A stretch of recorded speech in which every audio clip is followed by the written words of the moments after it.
Hi friends, welcome to Bhadradri English Grammar. Today our topic is prepositions. So in this video we discuss about prepositions. So first, what is a preposition? This word is used before a noun or a pronoun to show the relation between a person, place or a thing. చూడండి, preposition అంటే this word is used before a noun are A pronoun. ఒక వాక్యంలో ఉండేటటువంటి నౌన్కి ముందు కానీ లేదా ప్రొనౌన్కి ముందు కానీ ఉపయోగిస్తే దాన్ని ప్రపోజిషన్ అంటారు. ఏ సందర్భంలో అంటే to show the relation between, అంటే ఇక్కడ రిలేషన్ని తెలియచేయాలి. వేటికి మధ్య? పర్సన్ మధ్య కావచ్చు, ప్లేస్ మధ్య కావచ్చు, ఆర్ ఏ థింగ్ వస్తువు మధ్య కావచ్చు. సో ఒక పర్సన్ మధ్య, ప్లేస్ మధ్య లేదా థింగ్స్ మధ్యలో ఉండేటటువంటి రిలేషన్ని తెలియచేసినట్లయితే దాన్ని మనం ప్రిపోజిషన్గా చెప్తాం. సో సింపుల్గా ప్రిపోజిషన్ అనేది నౌన్కి ముందు కానీ ప్రొనౌన్కి ముందు కానీ ఉండేటటువంటి పదం అన్నమాట. Example, there is a book on the table. So ఇక్కడ ఆన్ చూడండి, there is a book on the table. So table మీద బుక్ అనేది ఉంది కాబట్టి ఇక్కడ ఆన్ అనేది ప్రిపోజిషన్ అవుతుంది. Next example, there is a cat under the bench. చూడండి, క్యాట్ ఎక్కడుంది? బెంచ్ క్రింద ఉంది కాబట్టి ఇక్కడ చూడండి, there is a cat under the bench. So బెంచ్కి ముందు మనకి అండర్ అనేది ఉంది. ఈ అండర్ అనేది ప్రిపోజిషన్ అవుతుంది. Next example, I am living in Bombay. So చూడండి, I am living in Bombay. So నేను బాంబేలో నివసిస్తూ ఉన్నాను. సో ఇక్కడ బాంబేకి ముందు ఇన్ అనేది ఉంది కాబట్టి ఇన్ అనేది ప్రిపోజిషన్ అవుతుంది. Okay, next kinds of prepositions. అంటే ప్రిపోజిషన్ ఎన్ని రకాలో అవి ఎలా ఉంటాయో ఇప్పుడు చూద్దాం. So kinds of preposition, kinds అన్నా టైప్స్ అన్నా ఒకటే. అంటే టైప్స్ ఆఫ్ ప్రిపోజిషన్స్ ఎన్ని రకాలుగా ఉంటాయో చూద్దాం. So first one simple prepositions, second one compound prepositions, third one phrase prepositions. చూడండి, first one simple prepositions, second one compound prepositions, third one phrase prepositions. So simple ప్రిపోజిషన్స్లో మనం కొన్ని చూద్దాం. For example, A T at. At అంటే వద్ద అనే Telugu meaning వస్తుంది. So దీన్ని ఎక్కడ ఉపయోగిస్తామంటే చూడండి, certain point of time, certain point of time. For example, at 5 o'clock అంటే ఒక టైంని పాయింట్అవుట్ చేసేటప్పుడు మనం ఎట్ అనేటటువంటి ప్రిపోజిషన్ని వాడతాం. ఎట్ 5 o'clock అంటాం, లేదా at 10 o'clock, at 6 o'clock. Next at mid night, at mid night అని అంటాం, లేదా ఎట్ నైట్ అని అంటాం. Next at sunset, at sunset అని చెప్పి అంటాం. సో ఈ రకంగా ఎట్ని యూజ్ చేస్తాం. ఇంకా బిఫోర్ ఫెస్టివల్స్. సో ఫెస్టివల్స్కి ముందు కూడా మనం ఎట్ అనేటటువంటి ప్రిపోజిషన్ని యూజ్ చేస్తాం. Example, at Christmas. సో చూడండి, ఫెస్టివల్, క్రిస్టమస్ అనేది ఒక ఫెస్టివల్. సో ఎట్ క్రిస్టమస్ అంటాం. అట్లాగే at the new year, at the new year, at Ramzan, at Deepavali. ఇలా ఎట్ని బిఫోర్ ఫెస్టివల్స్కి యూజ్ చేస్తాం. నెక్స్ట్ బిఫోర్ ద ఏజ్, అంటే ఏజ్కి ముందు కూడా ప్రిపోజిషన్ని యూజ్ చేస్తాం. చూడండి, ఎట్ 16 అంటే 16 ఏజ్ అప్పుడు అని అర్థం. ఓకేనా? ఎట్ అనే ప్రిపోజిషన్ని ఏజ్కి ముందు ఎట్ 16, ఎట్ 19 ఎక్సెట్రా ఇట్లా ఉపయోగిస్తాం. Next before villages and small towns. విలేజెస్కి ముందు అలాగే చిన్న టౌన్స్కి ముందు కూడా ఎట్ అనేటటువంటి ప్రిపోజిషన్ని వాడతాం. చూడండి, example, at Bhadrachalam, at Nalgonda, at Sarapaka etcetera. ఇలా విలేజెస్కి ముందు అలాగే స్మాల్ టౌన్స్ నేమ్స్కి ముందు కూడా మనం ఎట్ అనేటటువంటి ప్రిపోజిషన్ని యూజ్ చేస్తాం. Okay, next in. ఇన్ అనే ప్రిపోజిషన్ని ఏ సందర్భాల్లో వాడతారో చూద్దాం. ఇన్ అంటే లోపల అనే మీనింగ్ వస్తుంది. చూడండి, big cities, countries. So big సిటీస్కి ముందు అలాగే కంట్రీస్కి ముందు కూడా మనం ఇన్ అనే ప్రిపోజిషన్ని యూజ్ చేస్తాం. ఎగ్జాంపుల్ చూడండి, he lives in Bombay. He lives in Bombay, అతను బాంబేలో నివసిస్తూ ఉంటాడు. సో ఇక్కడ బాంబే అనేది బిగ్ సిటీ కాబట్టి దానికి ముందు మనం ఇన్ అనేటటువంటి ప్రిపోజిషన్ని యూజ్ చేసాం. Next about dress. So dress ధరించిన సందర్భాల ముందు కూడా మనం ఈ ఇన్ అనే ప్రిపోజిషన్ని యూజ్ చేస్తాం. ఎగ్జాంపుల్ చూడండి, the woman is in white dress. చూడండి, ద ఉమన్ ఈజ్, ఉమెన్ ఏ డ్రెస్లో ఉంది? వైట్ డ్రెస్లో ఉంది. ఇలా డ్రెస్కి ముందు కూడా మనం ఇన్ అనేటటువంటి ప్రిపోజిషన్ని యూజ్ చేస్తాం.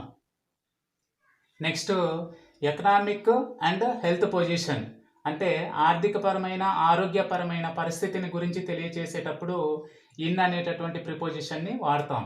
ఎగ్జాంపుల్ చూడండి, he lives in poverty. He lives in poverty అంటే అతడు పేదరికంలో నివసిస్తూ ఉన్నాడు, అంటే పేదవాడు అని అర్థం. Next he is in poor health. He is in poor health. చూడండి, ఇక్కడ ఇన్ అనే ప్రిపోజిషన్ వాడాం. He is in poor health అంటే అతను హెల్త్ పరంగా చాలా పూర్గా ఉన్నాడు, వీక్గా ఉన్నాడని అర్థం. Okay, next about time. Time గురించి చెప్పినప్పుడు కూడా మనం ఇన్ అనేటటువంటి ప్రిపోజిషన్ని వాడతాం. Example, in 1919, in January, in the morning, in the night, in second week, etcetera. ఇలా టైం గురించి చెప్పినప్పుడు కూడా ఇన్ అనేటటువంటి ప్రిపోజిషన్ని యూజ్ చేస్తాం.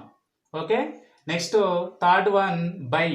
బై అనే ప్రిపోజిషన్ని ఎక్కడ వాడతామో చూద్దాం. సో బై అంటే అర్థం ఏంటంటే ఇక్కడ దగ్గర, ప్రక్కన, ద్వారా. దగ్గర, ప్రక్కన, ద్వారా అనే మీనింగు బై అనే పదానికి తెలుగులో చెప్తాం. సో చూడండి example, come and SIT by me. Come and SIT by, by అనే ప్రిపోజిషన్ వచ్చింది. కమ్ అండ్ సిట్ బై మీ అంటే నా దగ్గర లేదా నా పక్కన కూర్చో అని అర్థం. సో ఇక్కడ బై అనే ప్రిపోజిషన్ యూజ్ చేసాం. Next by the Rama temple. By the Rama temple అంటే రామా టెంపుల్ ప్రక్కన అని అర్థం. Next entered by the back door. Entered by, by అనే ప్రిపోజిషన్ వచ్చింది. Entered by the back door అంటే బ్యాక్ డోర్ ద్వారా లేదా బ్యాక్ డోర్ గుండా ఎంటర్ అయ్యారు అని చెప్పి మీనింగ్ వస్తుంది. ఇది బై ఎలా వాడాలనే విధానం. Next fourth one, of. OF, of అంటే యొక్క అనే మీనింగ్ వస్తుంది. ఎగ్జాంపుల్ చూడండి, the break of this car is week. The break of this car is week అంటే కారు యొక్క బ్రేక్ అనేది చాలా వీక్గా ఉంది అని అర్థం. డబ్ల్యూఈఏకే, వీక్ అంటే బలహీనంగా ఉంది లేదా బాలేదు అని అర్థం. Next God of Romans. చూడండి, గాడ్ ఆఫ్ రోమన్స్ అంటే రోమన్స్ యొక్క గాడు అని అర్థం. Okay, next they died of cancer. చూడండి, దే డైడ్ ఆఫ్ క్యాన్సర్ అంటే క్యాన్సర్ వల్ల వాళ్ళు చనిపోయారు అని అర్థం. ఓకేనా, నెక్స్ట్ ఇంకో ప్రిపోజిషన్ వచ్చేసి ఎఫ్ఓఆర్, for.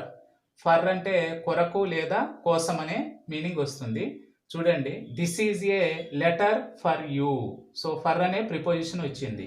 This is a letter for you అంటే ఈ లెటరు నీ కోసము రాశాను అని అర్థం. Next he walked for 4 kilometres.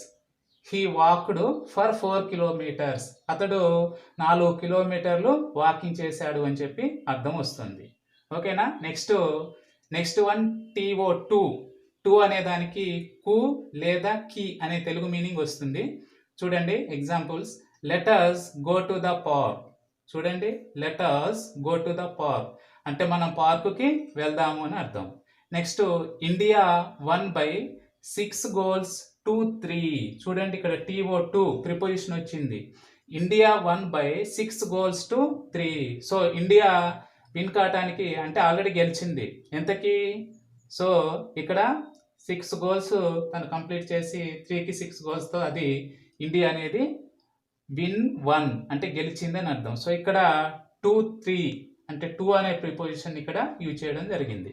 Next preposition is on. So on అంటే అర్థం ఏంటంటే మీద అనేటటువంటి తెలుగు మీనింగ్ని చెప్తాం. సో ఎగ్జాంపుల్ చూద్దాం. The pen is on the table. So on అనే ప్రిపోజిషన్ యూజ్ చేసాం. The pen is on the table అంటే టేబుల్ మీద పెన్ను ఉంది అని అర్థం. నెక్స్ట్ చూడండి, Gandhi was Born on October 2, 1869. So Gandhi గారు ఎప్పుడు జన్మించారు? అక్టోబర్ 2, 1869 సంవత్సరంలో జన్మించారు. అంటే ఇలా డేట్కి ముందు కూడా మనం ఆన్ అనేటటువంటి ప్రిపోజిషన్ని యూజ్ చేస్తాం. నెక్స్ట్ ఆన్ డ్యూటీ అంటాం, ఆన్ హాలిడే అంటాం, ఆన్ సేల్ అంటాం, ఆన్ ఫైర్ ఎక్సెట్రా. సో ఇటువంటి వర్డ్స్ అన్ని కూడా మనం ఆన్తో చెప్తాం. ఓకేనా? సో ఇవన్నీ కూడా ఈ 7 అన్ని కూడా సింపుల్ ప్రిపోజిషన్స్ కింద చెప్తాం. Next second one compound prepositions. So compound ప్రిపోజిషన్స్లో ఫస్ట్ వన్ అబౌట్.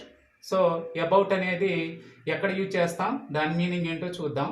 అబౌట్ అంటే గురించి లేదా గూర్చి అని అర్థం. చూడండి example, she talks about serial. She talks about serial. ఆమె సీరియల్ గురించి మాట్లాడుతూ ఉంది. Okay. Next second one above. So above అంటే పైన అని అర్థం. చూడండి example, this fish is above 5 kgs.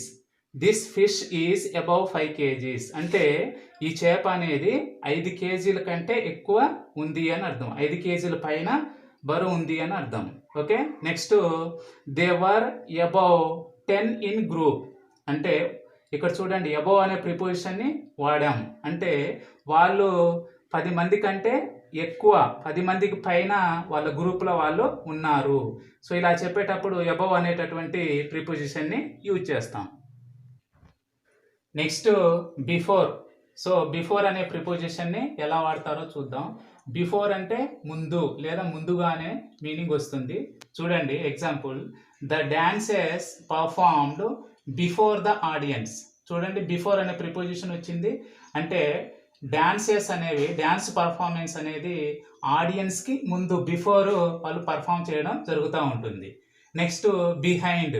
Behind అంటే వెనుక అనే మీనింగ్ వస్తుంది. ఎగ్జాంపుల్ చూడండి, Tom is hiding behind A tree. Behind A tree అని వచ్చింది చూడండి.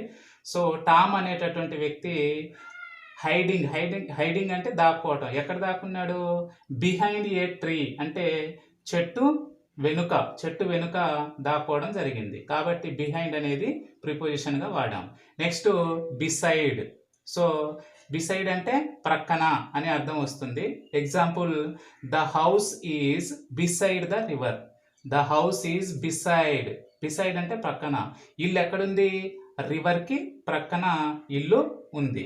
ఓకే. Next besides. ఇదేమో బిసైడ్ అంటే ప్రక్కన, ఇదేమో బిసైడ్స్. ఇందులో ఎస్ అనేది వచ్చింది, అబ్జర్వ్ చేయండి. సో బిసైడ్స్ అంటే దీనితో పాటు, దానితో పాటుగా అనే మీనింగ్ వస్తుంది. చూడండి example, he teaches English besides GK. He teaches English besides. ఇక్కడ బిసైడ్స్ వచ్చింది అంటే అతడు ఇంగ్లీష్తో పాటు జీకే కూడా టీచ్ చేస్తాడు అని అర్థం. ఓకేనా? ఇది besides. Next seventh one between. Between అంటే మధ్యన అనే తెలుగు మీనింగ్ వస్తుంది. చూడండి example, the 2 lines fought between themselves. చూడండి, ద 2 lines అంటే 2 సింహాలు ఫాట్ అంటే ఫైట్ చేసుకున్నాయి.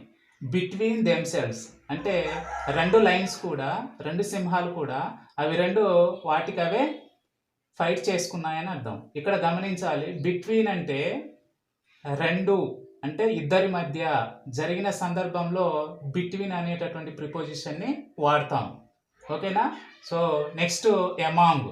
సో ఎమాంగ్ అనేది ఇద్దరికంటే ఎక్కువ, అంటే ఇద్దరికంటే ఎక్కువ ఎంతమంది అయినా ఉండవచ్చు.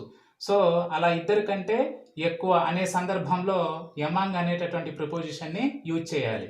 ఎగ్జాంపుల్ చూడండి, she is standing among the crowd.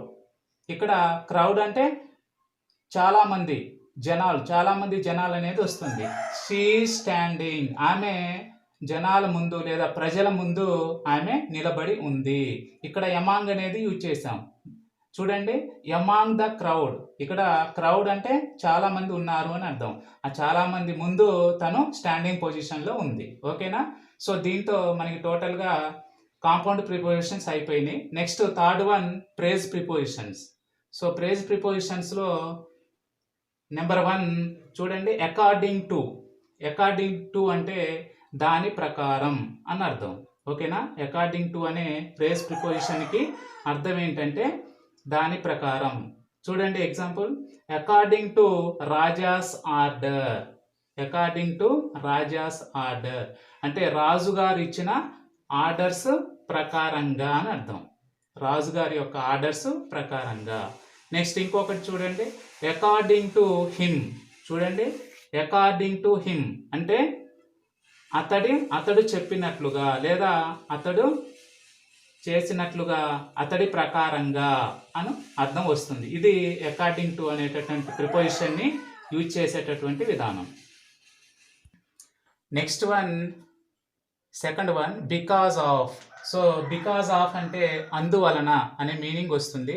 చూడండి, బికాజ్ ఆఫ్ ద హీట్ అంటే ఇక్కడ బికాజ్ ఆఫ్ ద హీట్ అంటే హీట్ అంటే వేడి. సో వేడి కారణంగానే మీనింగ్ వస్తుంది. Next because of his youth అతని యొక్క యవ్వనం కారణంగా అనేటటువంటి మీనింగ్ వస్తుంది. Okay. Next third one, away from. So away from అంటే ఒకదానికి బదులుగా అనే మీనింగ్ వస్తుంది. చూడండి, they fell away from God. చూడండి, they fell away from God అంటే దీని అర్థం ఏంటంటే దేవుని యందు వాళ్ళు భక్తిని మానుకున్నారు అని అర్థం. ఓకేనా? సో దేవుని పట్ల వాళ్ళకు భక్తి లేదు అనే మీనింగ్ వస్తుంది. Next fourth one, instead of. So instead of అంటే తెలుగులో బదులుగా అంటే ఒకదానికి బదులుగా అనే అర్థాన్ని చెప్తాం. చూడండి, noun is used instead of pronoun. ఓకేనా? సో ఇక్కడ లేదా pronoun is used instead of noun. ఓకేనా? సో ఇక్కడ మనం నౌన్కి బదులుగా వాడేటటువంటి కొన్ని వర్డ్స్ ఉంటాయి, వాటిని మనం ప్రనౌన్గా చెప్తాం. ఫర్ ఎగ్జాంపుల్ అవి హీ, షీ, ఇట్ ఇవన్నీ కూడా ప్రనౌన్స్గా మనం చెప్తాం. అంటే నౌన్కి బదులుగా వాడేటటువంటి దాన్ని మనం ప్రొనౌన్గా చెప్తాం. ఇక్కడ ఇన్స్టెడ్ ఆఫ్ అంటే బదులుగా అనేటటువంటి మీనింగ్ మనకి ఇక్కడ రావడం జరుగుతుంది. ఇన్స్టెడ్ ఆఫ్ అనేది కూడా ప్రిపోజిషనే. సో ఇవి టోటల్గా మనకు ఉండేటటువంటి 3 kinds of prepositions. Okay, thank you for watching.